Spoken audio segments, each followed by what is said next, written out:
বেশ কিছুদিন ধরে চলছে।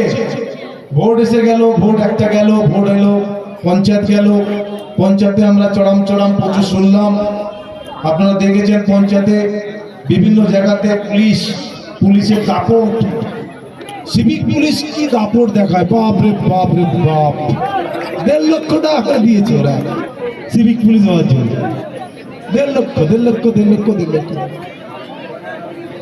তো তাদেরও যা দাপট আমি দেখেছি এই পঞ্চায়েত ইলেকশনে, কিন্তু এই লোকসভা ইলেকশনে তাদের কিছু নেই। অরিজিনালি বোঝা যাবে যে লোকসভাতে বুথে, প্রত্যেকটা বুথের রেজাল্ট অরিজিনালি বোঝা যাবে, একদম বোঝা যাবে। এখানে না শাহজাহান থাকবে, না সিভিক থাকবে, না ওসি থাকবে, না ভিডিও থাকবে, না ডিএম থাকবে, থাকবে কেন্দ্র বাহিনী 6 জন জওয়ান, এত বড় বড় বন্দুক নিয়ে, আর একটা পেছনে 2টো করে লাঠি।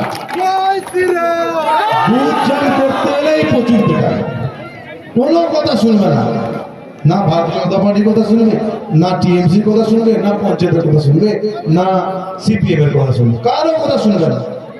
যে যার ভোট সে তার দল। আর আমি শিওর, আমরা যদি ভোট আমাদের দিতে পারে তাহলে ময়না বিধানসভা থেকে মিনিমাম 40,000 আমরা লিড দেবো অভিজিৎ। দেবেন তো, দেবেন তো ময়না?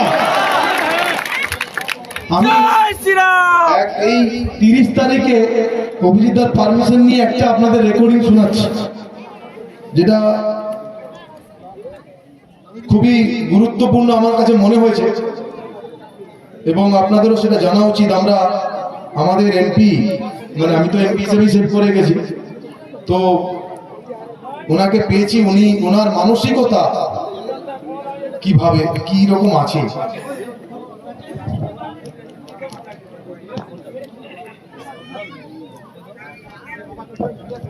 কোচবেড়িয়াতে একটা প্রোগ্রাম হয়েছিল 30 তারিখ। প্রোগ্রামের পরে একটা বয়স্ক মহিলা, প্রায় 68-70 বছর হবে, উনি ওনাকে প্রশ্ন করছিলেন যে আমি কিছু বলতে চাই, উনি শুনতে পাচ্ছিলেন না, এত চিৎকার চেঁচামেচি, শুধু 2টো ওয়ার্ড শুনেছিলেন উনি, যে উনি 1000 টাকা পান, ওনার হাজবেন্ড অন্ধ। তারপরে আমাকে বললেন, দাদা কি অশোক একটু দেখো তো কি বলছে। তো আমি শুনলাম, তো উনিও একই কথা বলল যে আমি 2টো ভোট দেই, আমার হাজবেন্ডের ভোটটাও আমি দেই এবং আমি 1000 টাকা পাই, আর আমরা কোনো বার্ধক্য ভাতা কোনো কিছু পাই না। তো আমি সেটা জানার পর আমি ভাবলাম বলবো। ঠিক রাত্রি 10:30টার সময় অভিজিৎ দা আমাকে একটা ভয়েস নোট পাঠায়, সেটা আমি আপনাদেরকে শোনাচ্ছি। খুব বৃদ্ধা মহিলা আমার কাছে এসে কিছু বলতে চাইছিলেন। আমি আজ মিটিং এর ঠিক শেষে এক খুব বৃদ্ধা মহিলা আমার কাছে এসে কিছু বলতে চাইছিলেন, আমি তখন মঞ্চ থেকে নামিনি।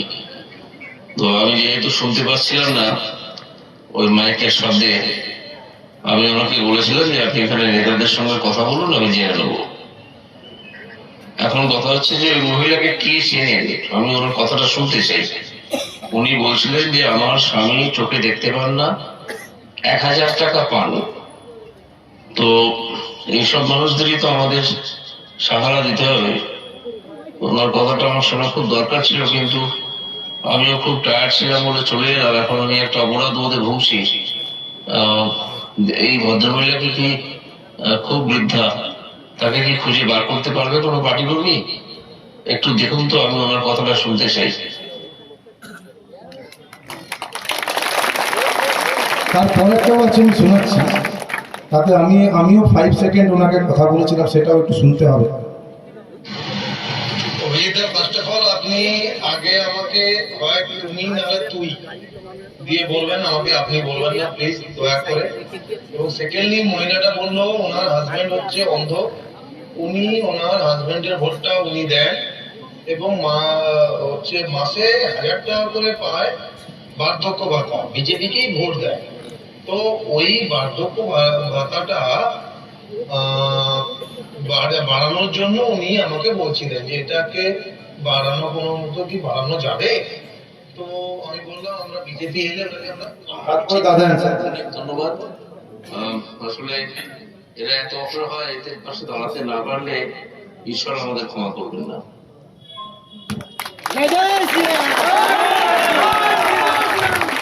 তো এনাকে ভোট দেবেন না আপনারা?